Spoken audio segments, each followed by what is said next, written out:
Hello दोस्तों, मैं अभिषेक Chandra IAS के यूट्यूब चैनल पे आप सभी लोगों का स्वागत करता हूं। जैसा कि आपको पता होगा कि आज जो है क्लास नंबर 23 है और ये जो क्लासेस आपकी हो रही हैं कंप्यूटर में बहुत ही इम्पॉर्टेंट चीज़ें पढ़ाई जा रही हैं और ये वनडे एग्ज़ाम आपका हो गया, जैसे SSC हो गया, बैंक हो गया, रेलवे हो गया और कंप्यूटर के O level MS office practice के लिए बहुत ही इम्पॉर्टेंट होता है। तो आप सभी लोग जुड़ें और इस क्लास को रेगुलर लें। आज जो आपको पढ़ना है, जैसा कि स्क्रीन पर आपको दिख रहा होगा यहाँ पे some important operation of data structure.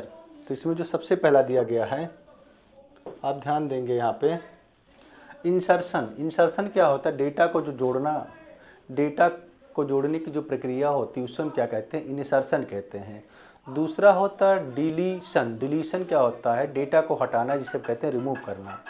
Traveller, ये क्या होता है? डेटा को एक्सेस करना और प्रिंट करना।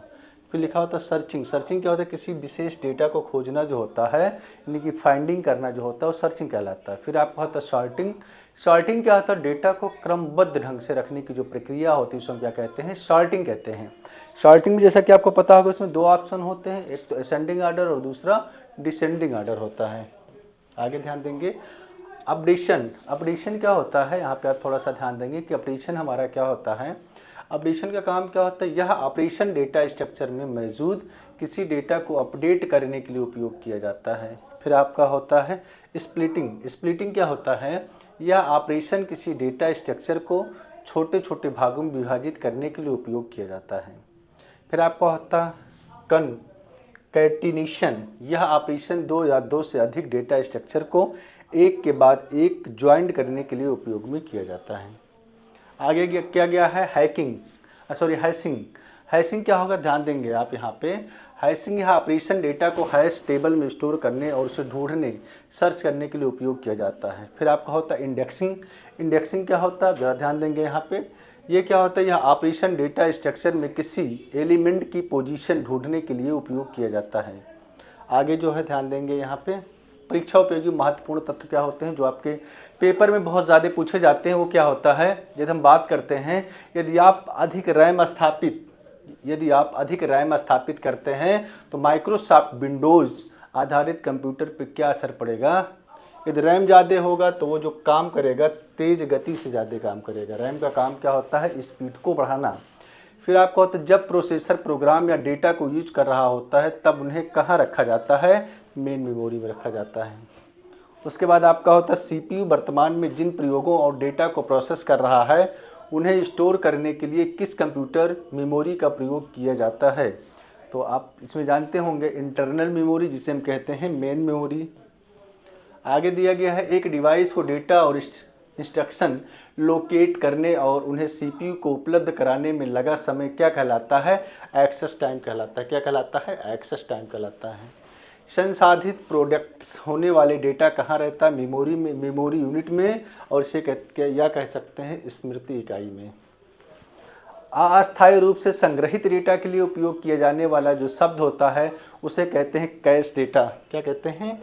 कैश डेटा कहते हैं। एक नंबर क्वेश्चन पूछा जाता है कि अस्थायी रूप से संग्रहित डेटा के उपयोग किए जाने वाला जो शब्द होता है वो क्या कहलाता है? Cash data.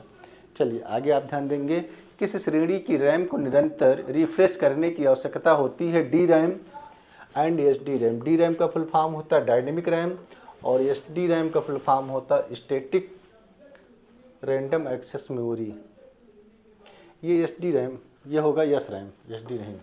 CPU द्वारा किस मेमोरी का सीधे उपयोग नहीं किया जाता है? इसके बजाय इस मेमोरी से प्राप्त डेटा पहले रैम में लोड होता है और फिर प्रोसेसर को भेजा जाता है। इसे हम क्या कहते हैं? सेकेंडरी मेमोरी कहते हैं। कंप्यूटर के संदर्भ में किसी स्टोरेज डिवाइस से डेटा प्राप्त करने या किसी परिधीय इकाई में डेटा प्राप्त करने के लिए लिया गया समय किस रूप में जाना जाता है? एक्सेस टाइम के रूप में। किसके रूप में जाना जाता है? एक्सेस टाइम के रूप में जाना जाता है। आगे यहाँ पे दिया गया है कौन सी मेमोरी मुख्य मेमोरी से अर्धचालकों पर आधारित नहीं होती है? वो जो हमारा होता है उसे हम कहते हैं द्वितीयक मेमोरी। आगे लिखा होता है यहाँ पे सहायक मेमोरी को लोकप्रिय रूप से किस नाम से जाना जाता है? वो जो आपका होता है सेकेंडरी स्टोरेज के नाम से जाना जाता है। हार्ड डिस्क सीडी और पेन ड्राइव किस प्रकार के संग्रहण के उदाहरण है? सेकेंडरी के हैं। किसके हैं? सेकेंडरी के।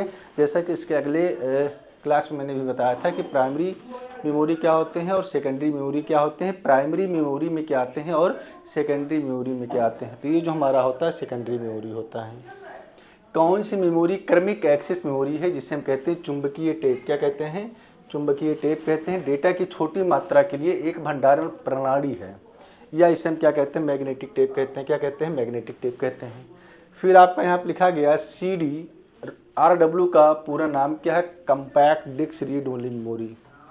Compact disc read write CD RW का पूरा नाम क्या है? तो compact disc rewritable 16 bit प्रति पिक्सल डेप्थ वाले कंप्यूटर मॉनिटर में कितने रंग उपलब्ध होते हैं? दिस जो लिखा गया है 65536 to 16। आगे दिया गया है कौन एक इंटरनल स्टोरेज होता है? Hard disk. इंटरनल जो स्टोरेज हमारा होता है हार्ड डिस्क होता है, और हार्ड डिस्क को हम क्या कहते हैं? परमानेंट स्टोरेज डिवाइस भी कहते हैं। आगे यहाँ लिखा गया है जिसमें उच्च गति से घूमती चुंबकीय डिस्क या प्लेटें मौजूद होती हैं, क्या कहलाती हैं? हार्ड डिस्क ड्राइव कहलाती हैं। क्या कहलाती हैं? हार्ड डिस्क ड्राइव कहलाती हैं। कौन सी प्रक्रिया प्रोसेसर की भागीदारी के बिना डेटा स्थानांतरित करने की प्रक्रिया है? DMA direct memory access. DMA का जो फुल फॉर्म होता है डायरेक्ट मेमोरी एक्सेस होता है।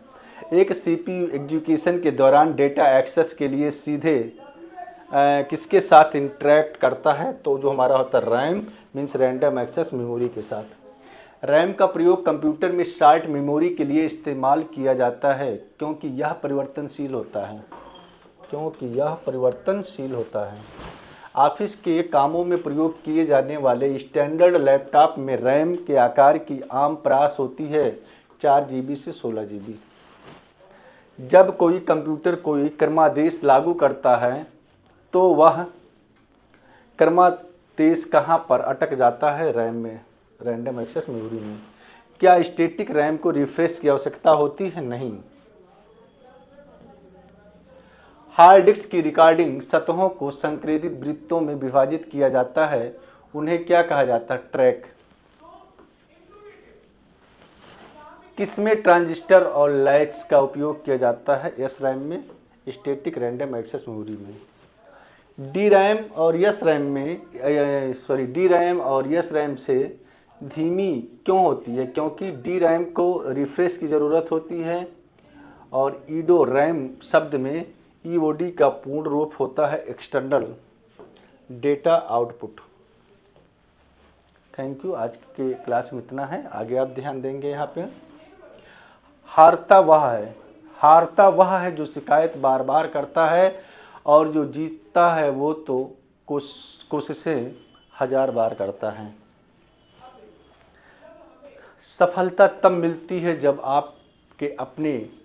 आपके बहानों से बड़े हो जाते हैं। सफलता तब मिलती है जब सपने आपके बहानों से बड़े हो जाते हैं। आगे देखेंगे यहाँ पे, ज़िंदगी को समझना है तो पीछे देखो, और अगर जीना है तो आगे देखो। दोस्तों, ज़िंदगी को यदि आपको समझना है तो पीछे देखो, और जीना है तो आगे देखो। आगे ध्यान दीजिएगा, यहाँ पे तुम्हारी कामयाबी के पीछे सबसे बड़ा हाथ किसी और का नहीं, तुम्हारे बुरे वक्त का है। यदि आप कामयाब होते हो तो सबसे ज़रूरी चीज़ है कि यदि तुम्हारी कामयाबी के पीछे सबसे बड़ा हाथ किसी और का नहीं, तुम्हारे बुरा वक्त का होता है। यदि आपके साथ बुरा वक्त आता है और उस बुरे वक्त को आप झेल जाते हैं तो निश्चित है कि आप एक न एक दिन कामयाब जरूर हो जाएंगे। चलिए, आज के लिए इतना बहुत है। धन्यवाद।